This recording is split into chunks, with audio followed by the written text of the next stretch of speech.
This is The Red Line, where we interview three geopolitical experts on one big issue shaping the news both here and overseas. And I'm your host, Michael Hilliard. There seems to be no conflict that worries people more than a conflict between India and Pakistan. And for fairly good reason too. Both sides have millions of men either in service or in reserve. Both armies are lined up along a 3,500 kilometer border. And probably most worrying of all, both sides have nuclear weapons and have expressed a willingness to use them, with Pakistan even maintaining a right of first strike against India, and India lowering its threshold for nuclear weapons, giving them the option to use them in response to a chemical attack rather than a nuclear one. But yet, even with all this instability along the border and in Kashmir, and both sides with nuclear weapons, this border remains somewhat stable, and has for a while now, with neither side seeming to want to roll the dice and try their luck at a full-scale offensive to try and seize the other's capital. And for decades, this has seemed to be the norm, a seemingly uneasy peace, likely brought about by the fact that when India last tried to do anything of the sort, it took them nearly a month to reach the battlefield in force. What they were taught from lessons decades ago is that the Indian army, whilst yes is massive, also takes a long time to get going.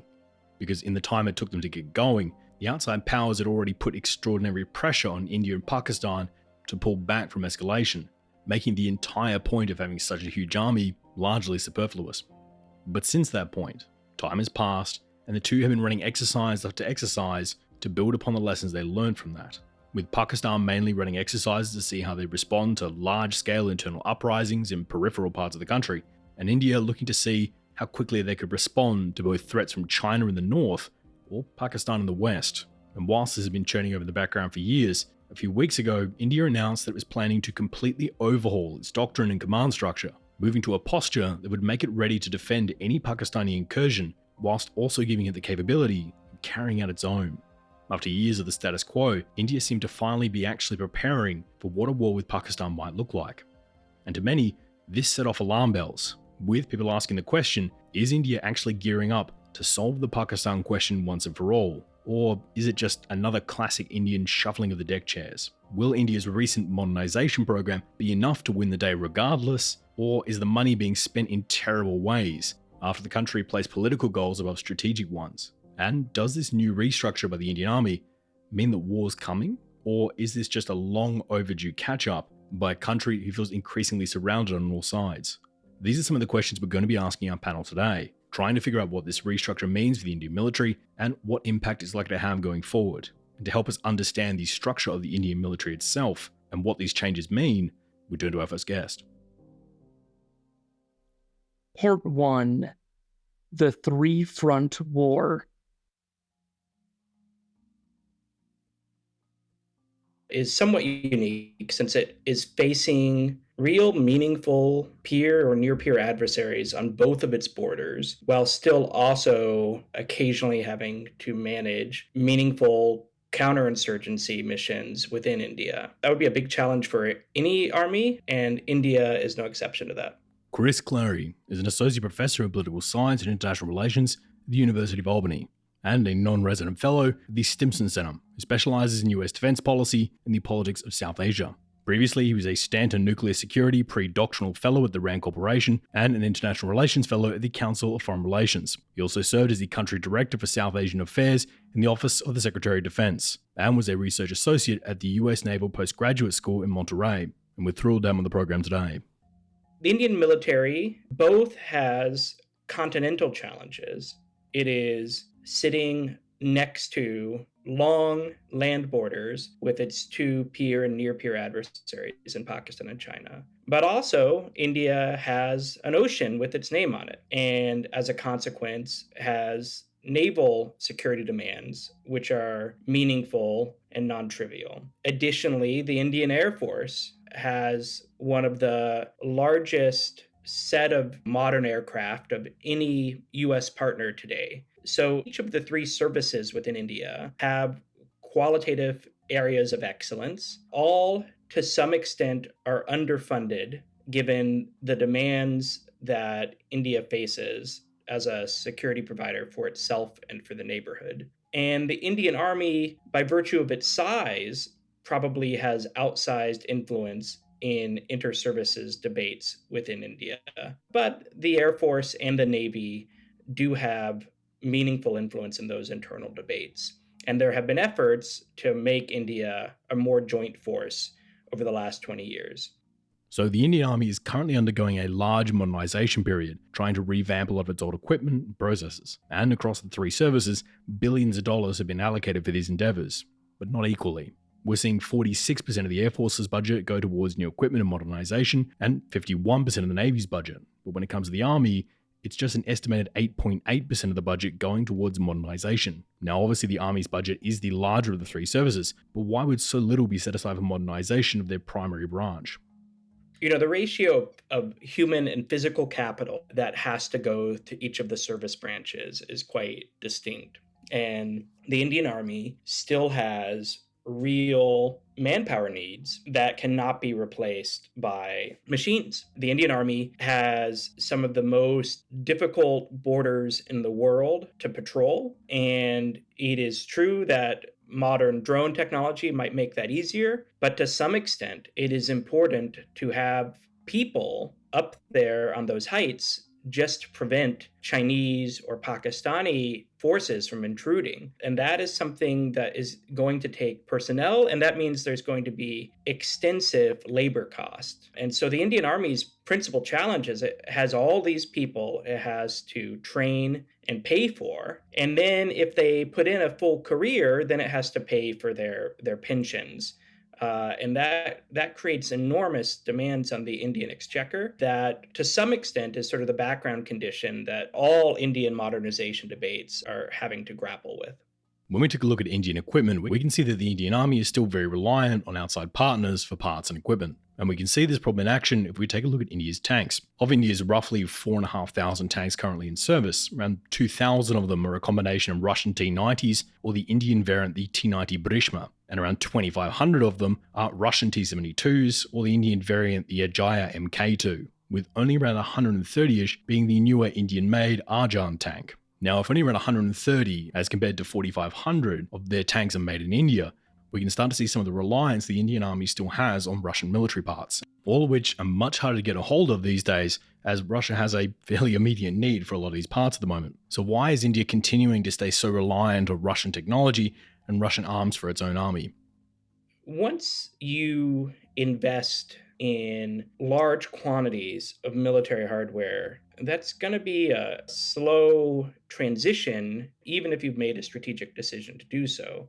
And it's not at all clear to me that India has made a strategic decision to do so. From the 1950s, certainly by the 1960s, the Indian-Soviet defense relationship was going strong. That only accelerated in the 1970s. And so over decades, India has acquired enormous quantities of Soviet and now Russian kit and equipment. Its troops are trained on those pieces of equipment. They have some ability internally to service, to provide spare parts for that equipment. There's co-production going on internally.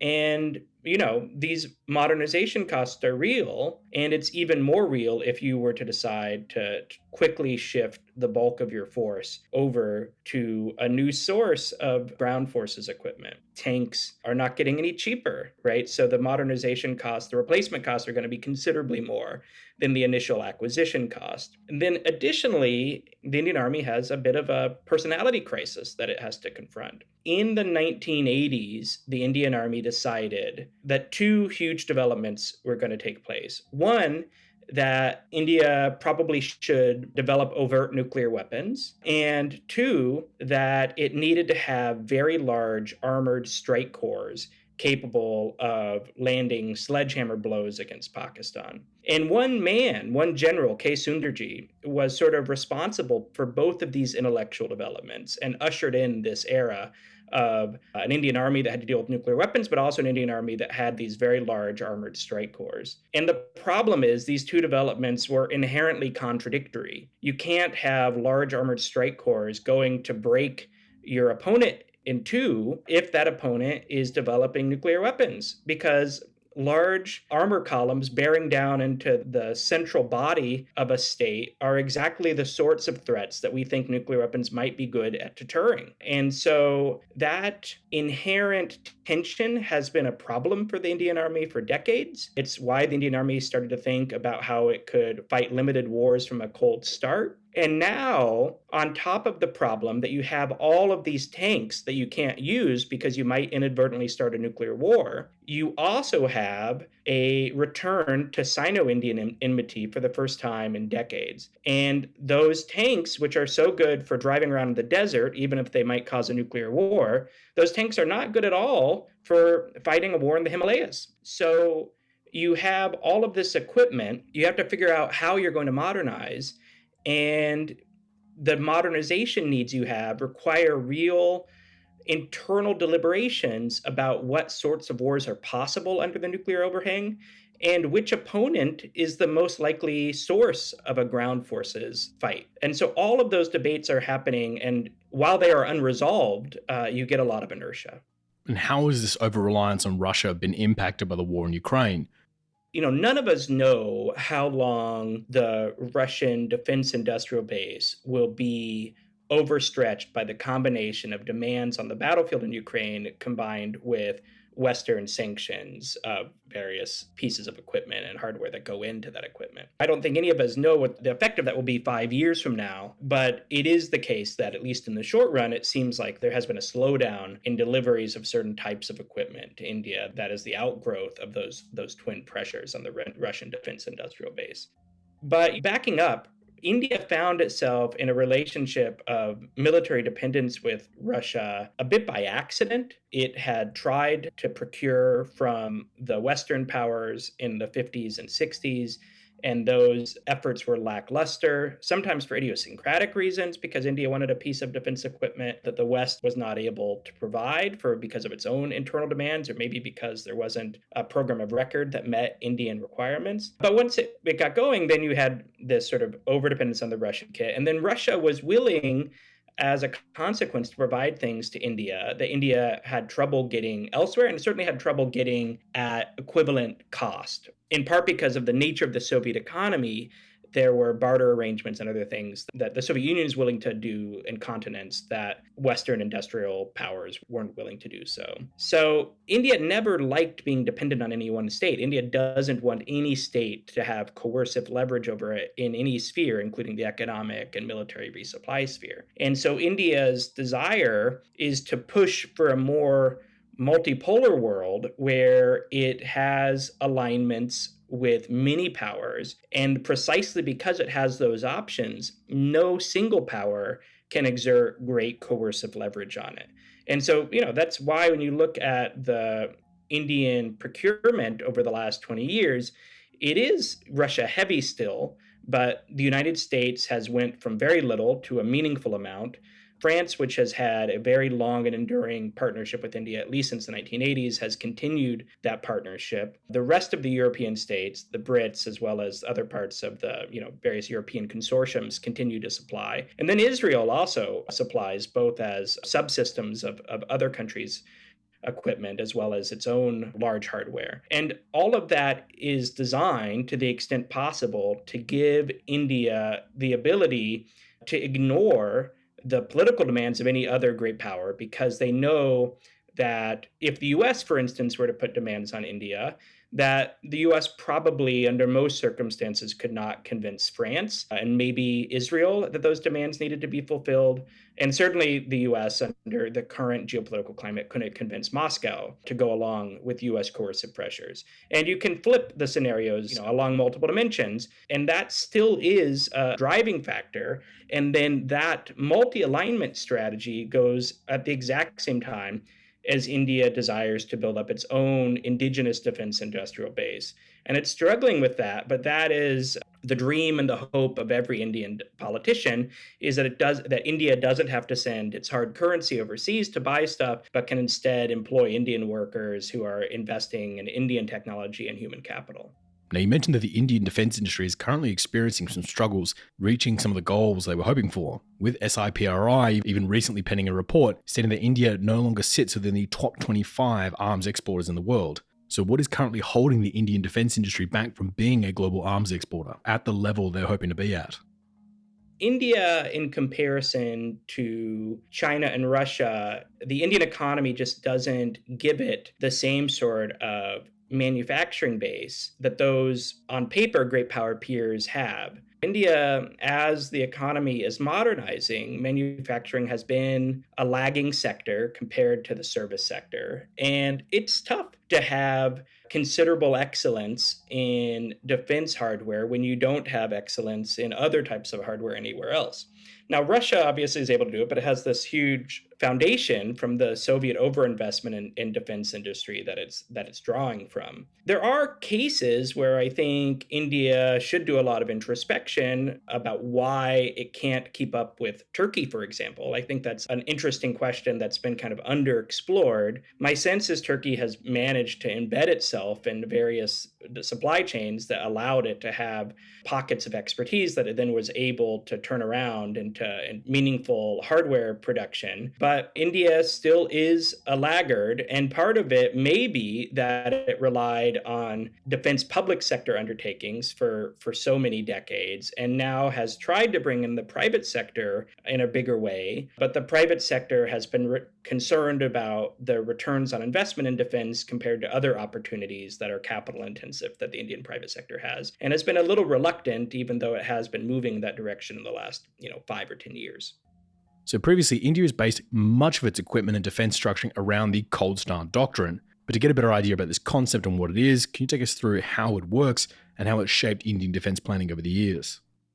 So India fought a limited war with Pakistan in 1999 in the heights of northern Kashmir near a town called Kargil. And coming out of that war, which Pakistan initiated, the Indian Army said, hey, I know we and Pakistan both have overt nuclear weapons programs now, but they just started a war. We fought it, and no mushroom clouds emerged. There must be some window for limited warfare that continues to exist even after overt nuclearization.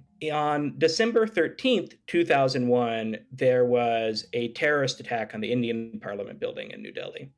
And within about 48 hours, the Indian cabinet decided that the source of the attack was Pakistan, and there needed to be some sort of military response, at a minimum, some sort of military coercion.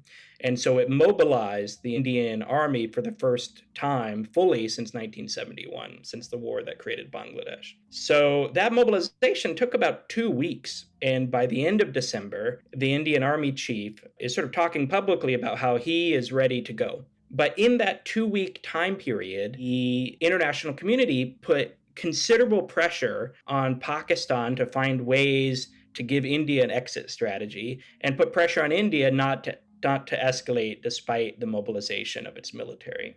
That crisis went on for many months, and there were subsequent peaks, but it ultimately resolved with India having to demobilize and return troops to their peacetime locations late in 2002. The Indian Army's takeaway from that multi-month standoff was that they needed to be able to present meaningful offensive ground options to the Indian civilians before international pressure became overwhelming, and before the anger that provoked the mobilization had time to dissipate.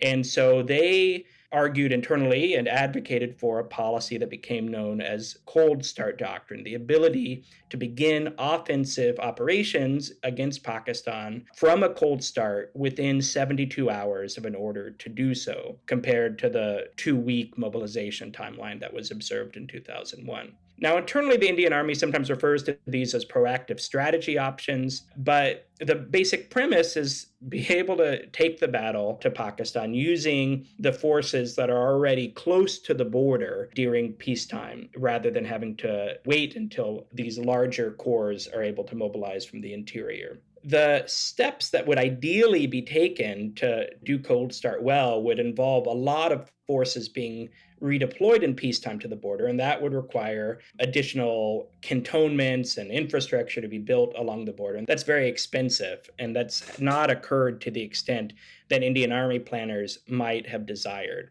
The other issue is that it's not clear, even with Cold Start, that the ground operations that can cause sufficient pain to change the political calculations in Pakistan can occur without real nuclear dangers. And in subsequent India-Pakistan crises, most notably after a terrorist attack on Mumbai in 2008, the Indian political class was quite worried about nuclear escalation in the event of a conventional war. So the Indian Army is no longer the apparent preferred option for Indian politicians that are looking at ways to cause pain on Pakistan. And we're still working through what those coercive packages look like. It is true that the Indian Army can continue to do limited skirmishing and artillery and other things in Kashmir. So that is a thermostat that the Indian civilians can dial up or down in the event of displeasure with Pakistan. But it seems, especially in light of a more recent crisis in 2019, that the Indian Air Force may be the go-to coercive and punitive arm of the Indian military, because the Indian Air Force now has a variety of standoff weapons that allow it to send munitions into Pakistan with minimal, though not zero, danger to Indian service personnel. And how much the Indian military stationed along the border here are actually ready to go in the case of war. The Indian Army is really big, so that means there's lots of forces near the border. But there are important elements, especially of these armored corps, that are held closer in the interior. And then in the last 5 years, the Indian Army has had to think about how it would deal with escalation to the east as well as the west. And some corps-sized elements that previously would have focused exclusively on Pakistan now have to internally plan to be sort of swing corps that will go either west or east, depending on which direction Indian political leadership believes is most dangerous. Now, that's partially a calculation that the Indian civilians and military personnel are making, that qualitative advantages that they have over Pakistan will prevent anything too bad from happening on the Pakistan front, even if India has to focus the majority of its combat power toward the east. But India, unlike a lot of powers, does have a very real two-front threat that it has to consider. And while India has never had to manage Pakistan and China that are sort of actively colluding to both engage in military attacks at the same time, it is something that both China and Pakistan have talked about in prior wars with India. And the fact that China and Pakistan haven't successfully launched a coordinated attack is solace for Indian decision makers, but they can't rule out that in the event of a future war, that such collusion might occur.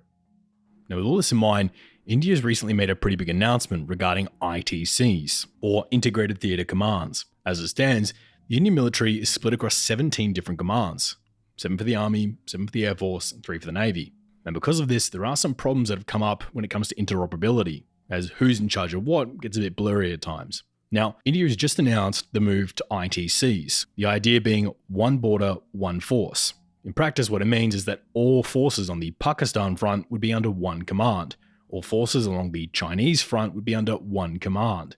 And there would be another front as well for the Marine Command Theatre. So can you take us through why this happened and what this will mean for the Indian military going forward? And do you have any idea what sort of percentage the Army, Navy, and Air Force will be dedicated to each of these 3 fronts? It's tough to think about percentages as you allocate defense effort between India's Western and Eastern threats, because the geography is vastly different.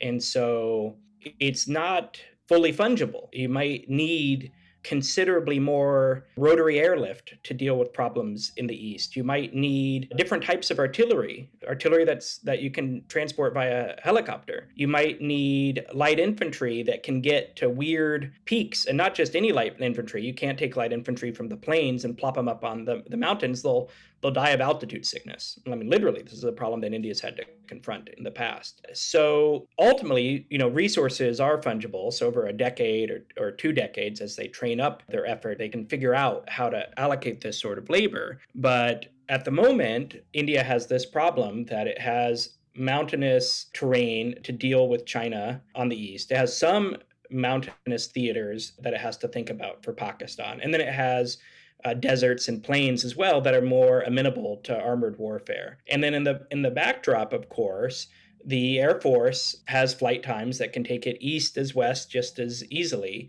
And the Air Force struggles with how can it collaborate with ground theater commanders so that the Air Force battle plan is in sync with ground operations, while at the same time having the freedom of maneuver that it perceives as necessary to deter whatever other opponent is still out there. And so the Air Force has been quite resistant to some of this theaterization because it wants the flexibility to move around a relatively small number of high quality assets to whatever contingencies that arise. And the Navy similarly has more China concerns by far, but trying to use military economic coercion against the Pakistan Navy would be hard. And to do so without shutting down global sea trade that's going out of the Persian Gulf, it would also be difficult. So all of these things, the theaterization is harder for India because it has one near peer and one peer, or maybe not even a peer, maybe an aspirational peer that India itself is still catching up to with China. And that makes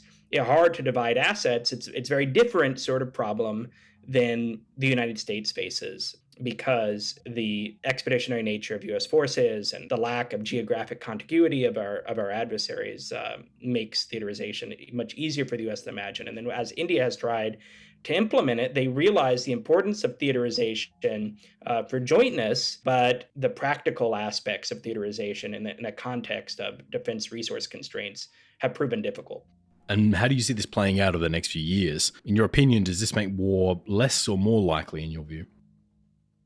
It's hard to know the extent to which both parties have internalized the meaning of the nuclear revolution in South Asia. They both have very big militaries that are ready to fight very big wars. My sense is that it would be hard to look at what has gone on in Ukraine and feel comfortable that a large ground operation by India would succeed against Pakistan, even though India has quantitative and qualitative advantages. It seems as if a lesson of Ukraine that most observers should draw is that defense, as Clausewitz pointed out 2 centuries ago, continues to have enormous advantages. And the Pakistan army has thought about how to defend canals with mines and other types of obstacles for its entire existence. And there's nothing in the prior 7 decades of India-Pakistan history that suggests the Indian army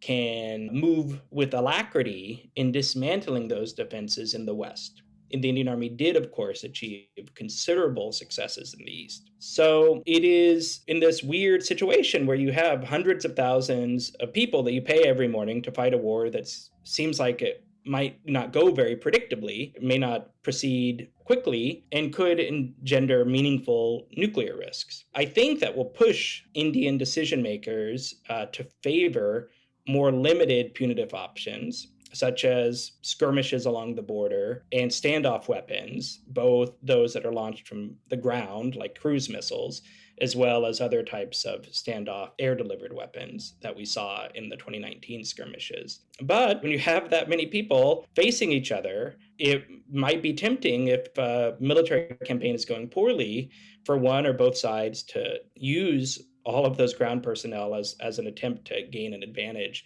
in interwar bargaining. So I think we're in a different era. These countries have not fought a full-scale ground war since the early 1970s. All of the developments that we saw, beginning with the 1973 Israeli-Arab War, have occurred since the last time they fought. The advent of anti-tank guided missiles is in a dramatically different place than it was in 1971. Mine technology has changed a little bit, but it would be an enormous slog. And the Indian Army feels as if it has a pretty good idea of how to win that war. And the Pakistan Army feels like it has a pretty good idea of how to deny India that victory. But I think because it will be perceived as a slog, Indian civilians and the senior-most Indian military personnel may recommend ground or other missile-based coercion that is not likely to wind up with another Ukraine war. So, right now, both India and Pakistan are probably realizing that their current strategies have some flaws. We'll get into Pakistan later, but India knows that the most likely war between themselves and Pakistan would either be small skirmishes somewhere along the border, or would see Pakistan bite and seize a chunk of their territory and hold it for a few days, maintaining the advantage whilst the international community starts pressuring India and Pakistan to reach a non-nuclear solution. And India might just have to cave and hand Pakistan something they didn't want to give, with Pakistan hoping that all of this occurs over a few days. If this is the scenario that India faces, waiting a month for their forces to mobilize isn't a great position to be in. So it is agreed that something needs to change. But will these ITCs actually solve that problem? Or will this just give Indian military policymakers a bit of a false sense of confidence? Well, to answer that, we turn to our second guest. Part 2. Bite and hold. The Indian Army is big, fairly capable, and in the last few decades, it's had a lot of experience in what people would call low-intensity conflict or counterinsurgency conflict in Jammu and Kashmir. It's also had historically a lot of experience in conventional wars, and it's had also recent experience in facing off against China on their border. So it's had a lot of ranges of experience, a wide range of experience. Arzan Tarapore is a research scholar at the Center for International Security and Cooperation at Stanford University, with his research focusing on military strategy, Indian defense policy, and Indo-Pacific security issues. Previously, Arzan held research positions at the RAND Corporation, the East-West Center in Washington, and the Observer Research Foundation in New Delhi. He was also previously an adjunct assistant professor at Georgetown University, and prior to his academic career, he served for 13 years in the Australian Defence Department in a variety of analytic, management, and liaison roles, and is widely respected as one of the go-to experts on Indian military strategy and procurement, and we're thrilled to have him on the program today. Since independence, its main job has been territorial defence. It's fought 5 wars to defend its territory and innumerable little crises to deter conflict. But recently, meaning probably in the last 2.5 decades, it's increasingly been called upon to posture for, to prepare for what I would describe as a compellence mission. That is to coerce Pakistan when necessary to cease and desist from Pakistan's subconventional campaigns against India. So whereas India's army has traditionally had a very defensive role in the last couple of decades, it's also added to that a more offensive mission that it has not yet executed. So when you start a conversation about Indian military strategy, it's usually only a matter of time before the subject of cold start comes up. So to unpack cold start here, how did this concept come about, and how relevant do you think it will be going forward? It's essentially an idea that sprang out of a crisis in 2001, 2002, where India launched something called Op Parakram, which was an operation to mobilize the military in response to a couple of Pakistan-based terrorist attacks. In Op Parakram, the Indian army mobilized to a heavy extent, but it took a long time to mobilize. It took a long time to get in position to launch any operations. And in that time that it took to mobilize, the international community, especially the United States, intervened diplomatically and tried to calm tensions and tried to diffuse the crisis. The Indian military, having been thwarted in its attempt to coerce Pakistan, as it saw it, realized what it needed to do was be able to mobilize much more quickly so that it could use the military instrument, either the threat or the use of force, much more quickly and therefore effectively. And that's what cold start is meant to do. It's basically a plan to be able to mobilize more quickly, to get to the border more quickly, and to therefore threaten punitive attacks against Pakistan much more quickly. So can you actually take us through what caused the Indian mobilization to take so much time? And seeing as this operation was 20 years ago, what do you think would happen if Modi were to make that phone call today? How quickly do you think Indian forces would be able to mobilize and reach the Pakistan border ready for an offensive? The reason it took so long in 01, 02 is because The formations that the Indian Army would use to attack Pakistan are called strike corps. There are 3 of them that are facing Pakistan, that have the Pakistan mission. And they essentially, the bulk of their combat power resides deep in the Indian hinterland. So it takes a long time to get all the troops and all the material ready, loaded onto transport, basically rail, and moved to the front. And then to get married up with your supplies and ammunition and stores, and then to be ready to step off. So that process in 01-02 was measured in weeks. It took weeks for the Indian Army to mobilise its strike corps and move them to the line of departure. And that was unacceptable for India, because in that period, the political process was working in parallel and the military just was not quick enough to be a usable instrument of national policy. Now, that's a little bit separate to, it overlaps with, but it's a little bit separate to the idea of theatre commands. The idea of integrated theatre commands is more designed to increase the efficiency and effectiveness of the use of force through what we call jointness, where you can have the Army, Air Force and Navy all working together in a seamless whole, commanded by a unified tri-service operational commander, so that you can do everything from your procurements deconflicted and rationalised, so that you know what you need to do and you're not duplicating your procurement. Get it fielded in a rational, mutually supporting way, so that the Air Force and Army, for example, are working together in a seamless joint force, and then to, of course, and conduct operations together. That whole machinery, which we sort of broadly call jointness, is something that the Indian military does not do yet, recognises it must do. And so the theatre commands, the integrated theatre commands, is an attempt to move down that path. Jointness has is very incipient at high levels of the Indian military. They, for example, introduced something called the Integrated Defence Staff at headquarters level, but it has not filtered down to where it matters for the warfighter. Now, India and Pakistan share a border that's around 3,500 kilometres long. And I see a lot of commentators think, wow, it's a very long border, there's no way it could be defended. But the geography here between India and Pakistan is a little deceptive. And there actually isn't as many spots to advance here as many might think. To explain what I'm talking about here, going from north to south, in the very north of the country, in Jammu and Kashmir, we have the Himalayas, which tall mountains and short mountain paths make any wide-scale or heavily armoured movement quite difficult. So hoping to plunge the entire Indian military through there probably isn't a good idea. Just south of that, we have the province of Punjab, which is the most likely place of advance, but as soon as you cross the border, you're going to get bogged down fighting in cities like Lahore and Faisalabad, as both these cities sit fairly close to the Indian border. And if you get bogged down here, that's going to delay your advance. Further south than that, you have the province of Rajasthan, which contains the majority of the Thar Desert, which, because it's a desert, means that when your tanks cross, they're going to have very little cover, making them vulnerable to air and missile attack, as well as having problems with overheating, bogging, and a lack of good infrastructure and roads through the area. And south of that, you have the province that touches the sea, Gujarat, where the Indian infrastructure is good, and Pakistan's largest city, Karachi, is only about 200 kilometers over the border. But between the Indian border and Karachi lies the Indus River Delta, a difficult area full of mud and swamps, making any large-scale armoured invasion also somewhat problematic.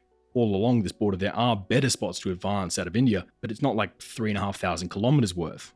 Probably actually from estimates closer to 400 kilometres worth, with most of this being patches along the Gujarat and Rajasthan border. So with all that in mind, if you were heading up the Indian military, what would be your preferred theatre of advance into Pakistan? Where would you place your chips? As a student of strategy and doctrine, we've got to remember that what India chooses to do has to be tied to a particular political problem. And the reason I say this is that in the wars that India has fought against Pakistan, there is no single operational plan that it has enacted. Its operational plans depend on the problem that it faces in a given contingency. In one war, in Kargil, for example, the last war that it fought against Pakistan in 1999, India didn't even cross into Pakistan, despite the fact that its contingency plans called for that. But the political leadership said, no, don't do that. For various reasons, we want to stay on our side of the line of control. 1965, India, in response to a Pakistani incursion in the disputed territory of Jammu and Kashmir, India fought those infiltrators, but then launched a counteroffensive, a conventional counteroffensive comprising of 2 corps worth of troops into Punjab. And so that's the sort of maximalist idea of what an Indian counteroffensive would look like. So the sort of the maximalist interpretation is that India has the capacity or plans to have the capacity to attack both across the LOC, which is the line of control separating Indian-controlled Jammu and Kashmir from Pakistan-controlled Kashmir. And in that theatre, the terrain and the force density on both sides means that it's going to be essentially a force dominated by infantry and artillery that's going to try and strike Pakistani positions and probably enter across the line of control and enter Pakistan-controlled Kashmir in sort of relatively small increments. In Punjab, where the terrain is more conducive to conventional operations, Pakistan has long recognized and has built a series of obstacles, physical, geographic obstacles, to impede an Indian invasion of Punjab. And so even there, despite the fact that the Indian army knows that and plans for it, I suspect that the force density on the Pakistan side will mean that any Indian incursion is not going to get very far. And so the sort of maximalist plan would be for multiple axes of advance from Indian Punjab into Pakistan Punjab, or even from Rajasthan into Sindh. But I suspect that with the advent of deployable nuclear weapons on both sides, and with the very clear statements from Pakistan that it's willing to use them as warfighting tools, I suspect that that maximalist idea of an Indian attack, which we saw as recently as 2001, 2002 in Parakram, is probably not going to be politically useful for India. So India's coercive options are much more limited. Much more likely, India is going to try much more limited attacks into Pakistan. And so what we've seen, for example, is an evolution in Indian thinking and practice from that sort of maximalist idea in 01-02, when they mobilized 3 strike corps for a huge possible invasion of Pakistan that never came, and an evolution from that to the airstrike against a target in Balakot in 2019, where it was just an airstrike against a single target designed to send a signal to Pakistan that India can reach deep into Pakistan and that India has military options below the nuclear threshold and below the threshold of a general mobilization. If India was to adopt the thinking that they should hit Pakistan's nuclear launch facilities and try and take down Pakistan quickly to prevent China from supplying them and dragging out the war, would that option actually be open to them? Short answer, no. As I said, Pakistan has been pretty clear that it considers its nuclear arsenal to be a tool of warfighting, not just a tool of deterrence, right? So it has said quite clearly that if we are under attack, we have a wide range of nuclear weapons available to us, right down to tactical nuclear weapons. And arguably, very recently, there's even been some speculation about even smaller, even shorter range nuclear weapons designed for battlefield use. So they're not designed to liquidate Indian cities. They're designed to attack Indian attacking troops. So it's been very clear that nuclear weapons will be used if India crosses certain red lines. Pakistan's been pretty vague about what those red lines are. India, worryingly, thinks it knows what those red lines are. And I say worryingly because in war, no one ever really knows the mind of the adversary. But the idea of a full-scale, multi-front conventional attack upon Pakistan is something that would very likely cross the nuclear threshold and therefore not meet India's political objectives. It would achieve nothing for India. Even the threat of such an attack, without actually executing the attack, would be very destabilizing. And I don't think it would achieve the coercive intent that India would have for it, which is to sort of threaten Pakistan to cease and desist. The idea of India launching such an attack, I think, is an anachronism. Having a very large army with lots of tanks makes sense if you're planning to fight a war against an enemy like Pakistan. But how does the Indian military plan to modernize in preparation for combat with China, which would more likely be concentrated along very thin fronts of the Himalayas or in areas of the Indian Ocean? How do they plan on modernizing a military to fight both wide-scale wars over Pakistan, but also thin, concentrated wars in the Himalayas? Let's start with first principles. India does not, practically speaking, harbour any offensive intent towards China, right? So the scenario that India would face on the China border is to defend Indian territory. Now, realistically, I don't think that India faces the threat of a major war on that border either, but it does face the very real and very current threat of Chinese salami slicing tactics or fait accompli tactics to gain a slightly better position on the line of actual control. So really the problem that the Indian military faces is one of defense. And to defend India's territory, I would argue that the types of capability sets that are required revolve around having good, adequate strategic and tactical warning of PLA maneuvers, which India seemed to lack in 2020, and to then have the type of rapid response capability to thwart any PLA attempts at imposing a fait accompli on the line of actual control. So, in terms of modernization, there's a whole suite of actual operational capabilities that are involved in that. Everything from persistent ISR as deep as possible into Chinese territory to more resilient and robust battlefield management networks so that different parts of the Indian defensive force can talk to each other and see what's going on. In other words, having what we call a common intelligence picture and a common operating picture, to the ability for more effective precision strike against the PLA. Because we know that the PLA has very quickly and very extensively developed a robust precision strike complex against all potential foes, including India. We know, therefore, that India, the eventuality of an India-China war would suffer strikes against its command control ISR to essentially blind it and incapacitate its force. So India needs the ability to be able to work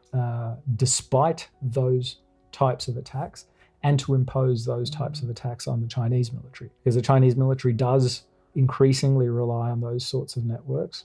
And so the ability to disrupt them on the Chinese side is also important. The Indian Army, though, still maintains this idea that the way to deter China and the way to combat any Chinese aggression is what it calls a QPQ counterattack, right? A quid pro quo counterattack, which is to say if the Chinese launch an incursion into Indian territory, then the Indians should launch a similar incursion into Chinese territory and then trade them back. The problem with that is that it relinquishes control to the dynamics of coercion and political bargaining. A better, more effective military response is to just deny the Chinese incursion in the first place. And that requires, as I was saying, the ability to be able to have warning of Chinese incursions and to then respond to them very quickly. So a war in the north is likely to fall heavily on the army and air force. But what about the Navy? What's the Navy's role in all of this? And where do we see the Navy's modernization program going at the moment in relation to both India's power projection capabilities and their rivalry with China? What do you see in the future for the Navy? Every service wants to do as much as it can. And for the Navy, that means acquiring platforms that have the capacity to reach all across its primary area of responsibility, which is essentially the Indian Ocean plus. There are, of course, tribes within the Indian Navy itself that will compete over what the priorities should be. Some argue that India needs more aircraft carriers. Some argue that India needs more submarines. But the larger question to me, or the prior question to me, is not even how does the Indian Navy optimize its meager resource allocation, but how does the Indian state, national security establishment, allocate resources between the Indian services? And how does India prioritize the range of different threats that it faces? I've long argued that there is an impending challenge, a growing challenge to India's position in the Indian Ocean. If you look at Chinese Navy capability development and indeed Chinese strategic writings, there is, I think, a clear intent and a rapidly emerging capability for China to project a persistent presence in the northern Indian Ocean, which would be very problematic for India, both in peacetime and in wartime. And that capability is emerging very, very rapidly, more rapidly than any other country can match. And so while India may have advantages in the Indian Ocean now, and some would even dispute that, but let's say India has certain advantages in the Indian Ocean right now, they are vanishing very quickly.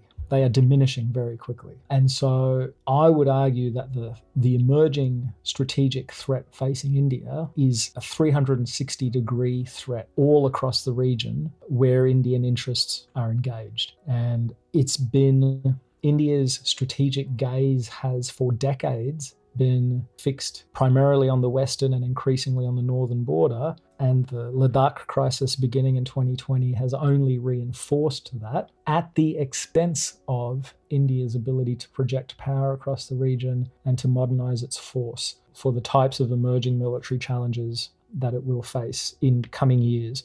Not even 5 or 10 years, 5, 10, 20 years from now, India will face a completely different Indian Ocean to what it sees today.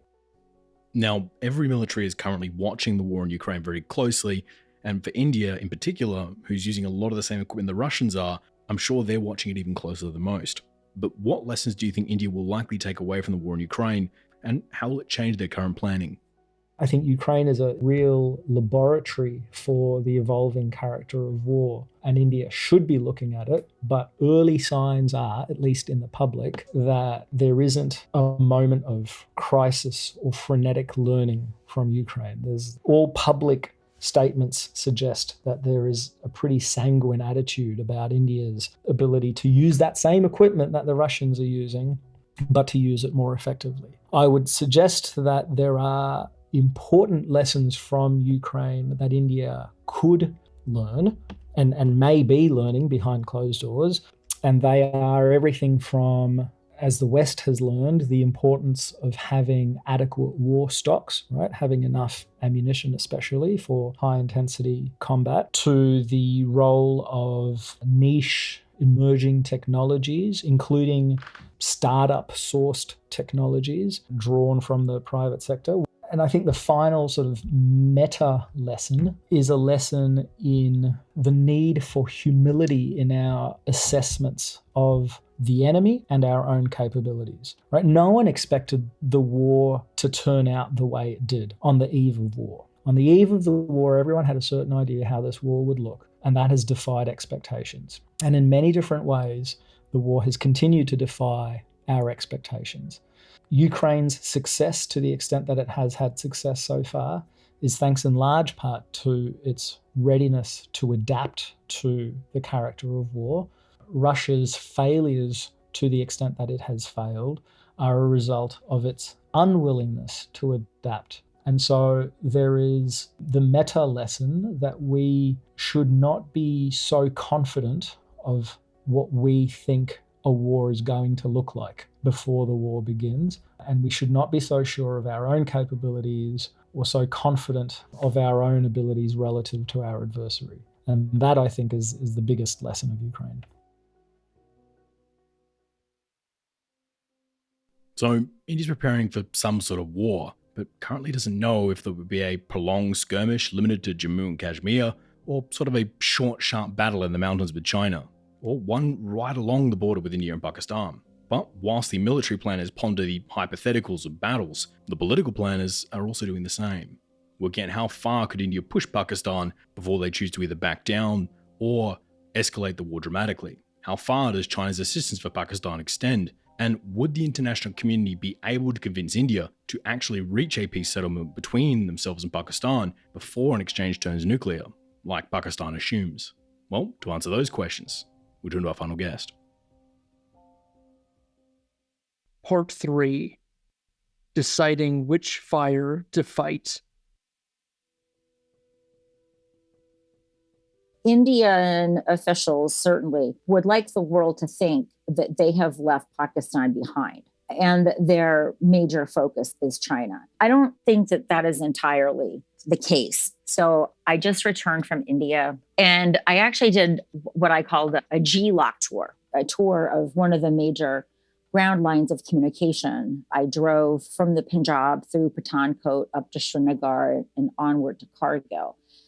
The security situation in Kashmir is probably one of the tightest that I've seen it.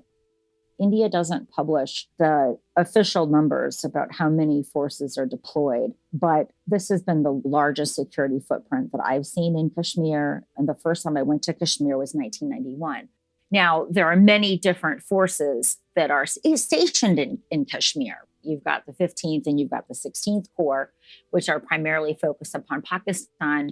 But you also have this very large central police force called the Central Reserve Police Force that's there. So India has not outgrown, if you will, the Pakistan threat. And the reason for it is really quite simple. India doesn't have the capacity to deliver to Pakistan a decisive defeat in what we might call the constraints of a limited war because of the presence of nuclear weapons.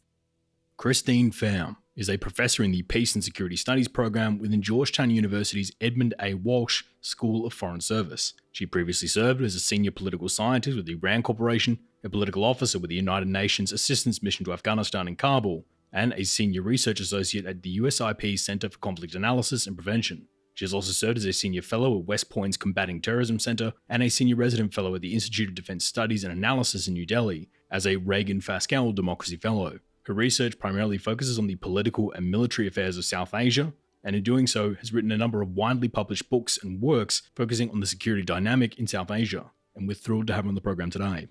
Now, the problem that India faces with respect to China is that it currently has a political administration that's completely dissembling to the Indian population about the extent to which the Chinese are currently occupying territory that India claims to be sovereign Indian territory. So during this last trip, I had the opportunity to also not only drive up to Kargil, but Kargil up to Leh, and then from Leh continuing out to the Pangong Sao, which is a lake which China is reportedly occupying about 2/3 of that lake, and India claims the entire lake as its own sovereign territory. And this is in addition to other territories that China seized up near Galwan.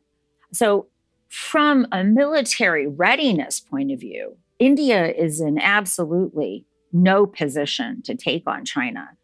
China's been very aggressive in building ground lines of communication. And this has enabled China to hold this territory that India claims is sovereign Indian territory. Well, if that were the case, what would you say would be the main thing holding India back at the moment? Well, there are a couple of issues. So first, I would say is what I would call India's strategic culture. So India has had a fixation upon not being dependent upon any singular defense supplier. India has always wanted to diversify its basket. The problem with this approach is the logistics of that.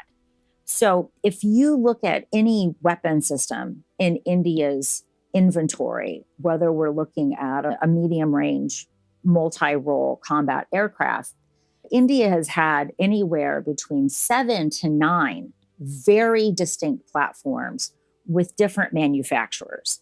And by the way, this replicates right down to the long guns that Indian soldiers will be deployed with. It applies to artillery. When I say look at any Indian weapon system, I mean look at any Indian weapon system. This is an enormous logistical burden on any armed service, especially one that has significant budget constraints. So think about any other major Western power. Let's just look at the medium-range multi-role combat aircraft. You'll see at most 3 in any given inventory. India has had up to 9, and I think its current count is 7. The import of those numbers may not seem particularly challenging. But what this effectively means is that for each and every single one of those platforms, there needs to be a unique logistical entail supporting it. So, for example, this means spare parts. This means personnel that are going to maintain those weapon systems. And they are not interchangeable, right? So India's strategic culture of diversifying imposes these enormous costs with respect to the logistics. And then even the operators of those weapon systems are not interchangeable. Now, a lot of discussion about the Indian defense budget is spent looking at retirement benefits and this womb to tomb social service that India's army, as well as the other services, provide. But I contend that just as important as those costs are, I actually think the costs will be higher on the logistics side. The logistical requirements of all of those weapon systems are just a huge burden on the Indian budget. And there's really, no one's talking about this. And when you're looking at a force structure as enormous as the force structure that India has to maintain, this is just crippling. Now, the alternative to this, of course, would be domestic production. But in point of fact, India's domestic production of weapon systems has been abysmal. And anyone who says otherwise is just not paying attention. Whether we look at the Arzan tank that took decades to produce, and then they ended up producing a tank that was too heavy for anyone to use effectively, or whether we look at India's own light combat aircraft project, which has been going on to the 80s and has only recently begun to fructify. This is the logistical stuff that I think more people need to be focusing upon. These are the kinds of capabilities that we are going to require to take on those adversaries. And with respect to these capabilities, we're talking about weapon systems, we're talking about different kinds of personnel, and then a plan to effectuate the acquisition of those capabilities. This does not happen in India. In fact, it kind of happens the other way around. India will fixate upon a weapon system, like a nuclear submarine, for example, and then it will figure out a purpose for that weapon system. So it's kind of bass-backward, if you will. So the Indian army spends a lot more on its military than Pakistan does, although they do spend less as a percentage of GDP. And on paper, it very much seems like India has the advantage here in both quality and quantity. So how would you envision a war between these two sides playing out if one was to kick off as of today? If you actually look at the force distribution on both sides, starting at the line of control, right, in the disputed territory of Kashmir, all the way down through the international border, they're actually fairly well matched. So those advantages of manpower and weapon systems, it takes time to get all of these other assets, human and material, that are in other locations or currently positioned to take on China to that border with Pakistan. India has a very, very heavy footprint. This is not going to happen with stealth. And this was why there was so much emphasis given to this notion of cold start. But if you actually look at the capabilities that India's put in place to actually operate under cold start, which is a term that the Indians themselves initially rejected, then embraced, and then it went radio silent. That takes weeks, if not longer, right, to get all of those assets to that border with Pakistan. And in the meantime, I guarantee you what's going to be happening. The entire international community is going to be screaming its head off because of the ever-present threat of the inadvertent or advertent use of nuclear weapons. So in other words, until India gets lighter and is able to redeploy those assets to that border with Pakistan, we really have to write off what appears to be an excess of resources, because India can't use them in a time frame or can't get them deployed in a time frame that's politically efficacious. And Pakistan knows this, right? So Pakistan has a lot of, or most of its forces arrayed on that Indian border, precisely for this reason. So if you just look at the numbers, you would think that India should just be able to march over Pakistan and be eating makhani dal in Lahore within 24 hours. But that's actually not realistic given the way India's forces are arrayed and given the way Pakistan's forces are arrayed. Now, this rejigging of the Indian defense doctrine comes after 18 months of heavy fighting in Ukraine, fighting that I'm sure the Indian army is watching very closely. So what lessons do you think the Indian military has likely taken away from watching this conflict in Ukraine? Well, I'm not an expert in the war that Russia is perpetrating against Ukraine. But what I can say is that it has significantly hampered India's ability to get spare parts and systems. People don't talk about it publicly, but the people that I interact with, they're of the view that India is really facing major depletion of stocks. So much so that people said that in the current conditions, if Pakistan were not itself completely screwed, and Pakistan is completely screwed for other reasons, India is in absolutely no capacity to deliver Pakistan a defeat. India's position to defeat Pakistan has already been compromised. So India has really been harmed by this, as has any other country that is so heavily dependent upon Russian systems and spare parts and munitions to keep those weapon systems functioning. Well, with these constraints in mind, how do you think it will impact India's ability to project power throughout its near abroad in spots right across the Indian Ocean? When I was at RAND, I worked much more closely with India's armed forces, but I've never gotten the sense that the Indian Army itself wants to be expeditionary. Now, India's Navy is very different. The Indian Navy obviously has blue water aspirations. It's a different service altogether. I would argue, one of my favorite books is Carl Bilder's Masks of War, right? And he talks about the strategic culture of the specific services in the United States. But I actually think that book has a lot of insights just for militaries writ large, and especially navies, right? So I've never gotten the sense from any Indian official that the Army wants to be expeditionary. It had always been drilled into me that the Indian Army leaves India under two circumstances: a UN PKO and to quote unquote sort out a neighbor. I wasn't enthusiastic about the Indo-US nuclear deal, not because I'm anti-India, because I knew that all of the promises of the Bush administration about what this deal would mean for India in terms of helping India develop its nuclear weapons program, its capability to confront China, were never going to materialize. Why was I so confident? Because of the things I already told you: India's strategic culture and this complete absent dialogue.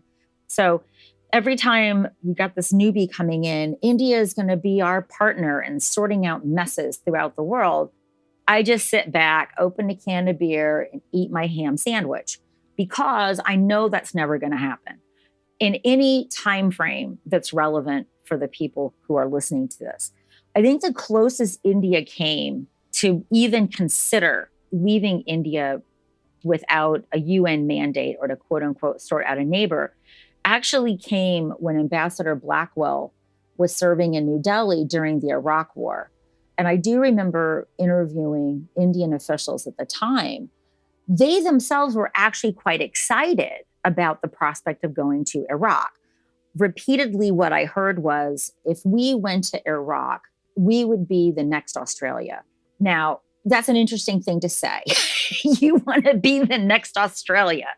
But what they meant was actually very incisive, right? Australia goes with the United States wherever it goes, right? Australia was in Iraq. Australia was in Afghanistan.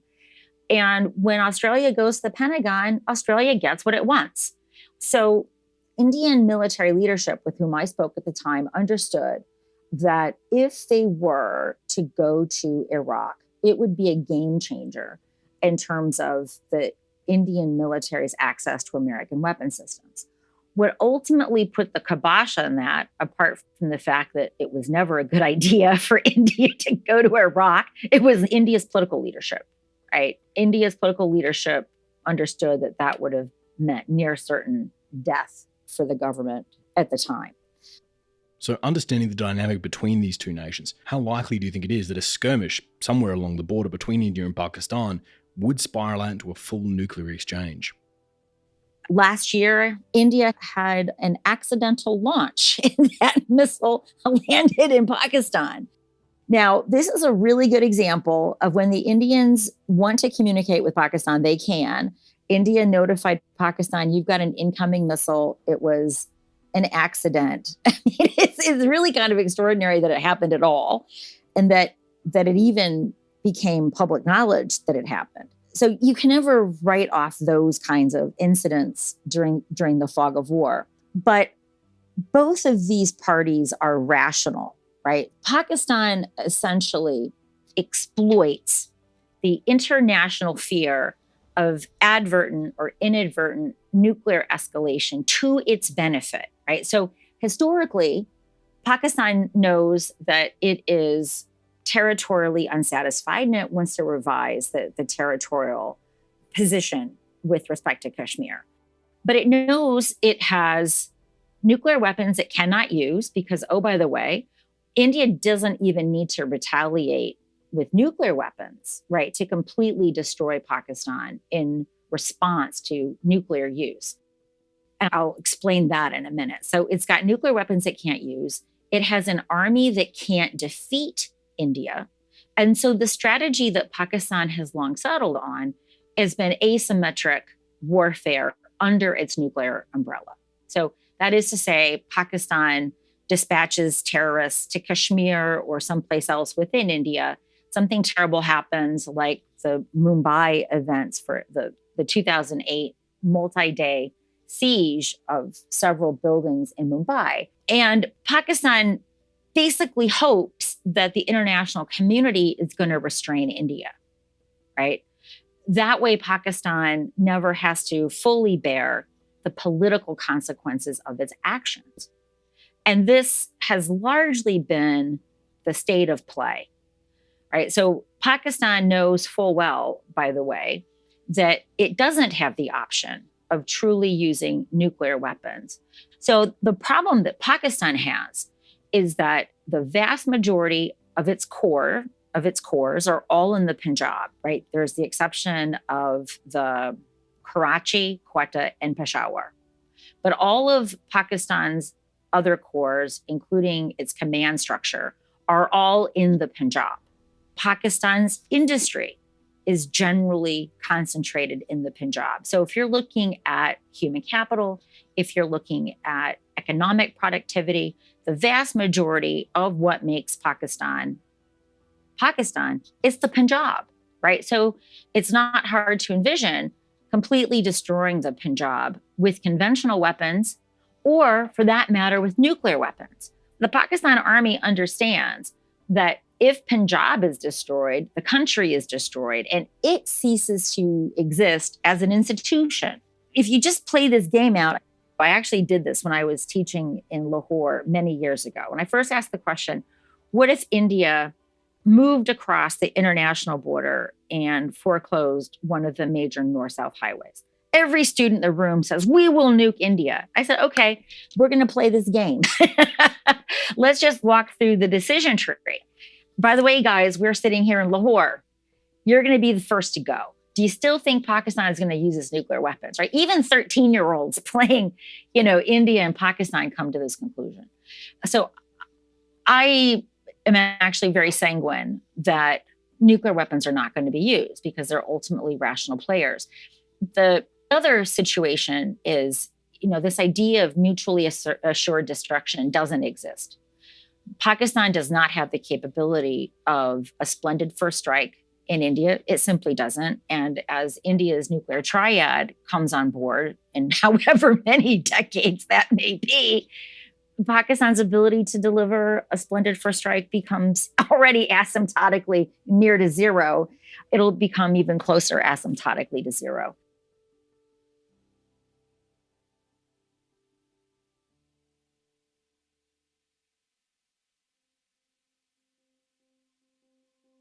So India has spent all of this money, but still doesn't have what it thinks it needs to be able to land any decisive blow on Pakistan without having to endure a decisive blow itself. India knows that every step they take further into Pakistani territory, that generals in Islamabad will likely be saying, look, if Pakistan uses its nuclear weapons now, we can probably hit a large chunk of the nuclear launches currently in India, as well as knock out all their tank concentrations, saving millions of our people's lives.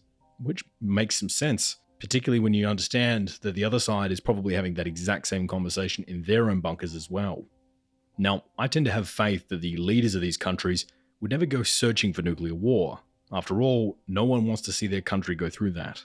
But what I do fear are miscalculations, the slippery slope, where misreading a few messages or generals looking to puff up how well the army's doing compared to the reality might skew one's decision making.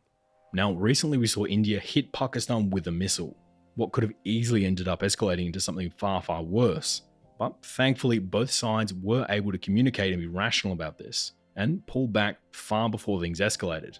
And I do hope that sets the template for these sort of things going forward. But the timing of the missile also mattered, because had that missile been launched, let's say, during an elections period, landing in the territory of a prime minister who was maybe 2 points behind in the polls, a prime minister who probably knows that rattling the saber with the other country would probably get him the votes and the political support he would need to win the election. And in that situation, a situation that happens fairly often between these two democracies, it becomes much easier to see how someone might put aside rationality for a small amount of time and feel that it might actually be worth taking the risk this time. That if it means winning the election, a little risk might be worth it. But it only works if you're certain of your opponent's risk tolerance and the level at which they're happy to back down rather than getting it wrong and realizing too late that they probably can't. So whether it be a national leader simply getting information wrong about the other, or someone willing to be a little bit more risky than they usually would be, those snapshots are where things can easily go wrong. Those to me are far more likely scenarios than premeditated or pre-planned offensives, and it's why India seems to be trying to make some moves to be prepared if that does happen. Either way, as we've heard from our panel today, the war is either going to be conventional and costly, or short and nuclear, with millions being impacted either way. So for everyone's sake, I hope that both sides can read each other pretty well. Thank you so much for checking out the show this week. I've wanted to do a good logistical analysis of this conflict for a long time now, so I really enjoy putting this one together.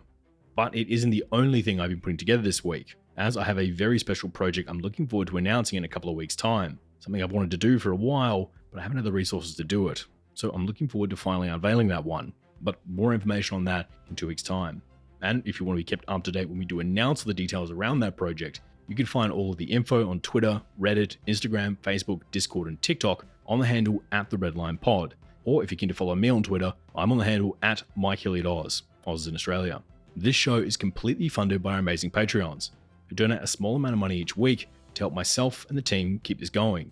And speaking of amazing Patreons, I want to give a special thanks to Jason W., Susan Stanzi, Phil, Ayman El Masri, Thermato, and Hugh Mann, who are the latest patrons to sign up as of time of recording. This show is only possible with the support of listeners like these guys, whose donations are what keeps this show going. And we can't thank them enough. So if you feel you could spare a couple of dollars and you like what we do here at the show, feel free to visit our Patreon, as we greatly appreciate the support. But for now, this episode on the theoretical war between India and Pakistan is all thanks to you guys. As usual, here are our 3 book recommendations. The first is India's Military Strategy, Countering Pakistan's Challenge by S. Kalyanamaran, for a look at the modern makeup of the Indian Army. The second is Fighting to the End, Pakistan's Army's Way of War by this week's guest, Christine Fair, for a look at how the Pakistani military operates as compared to the Indian one.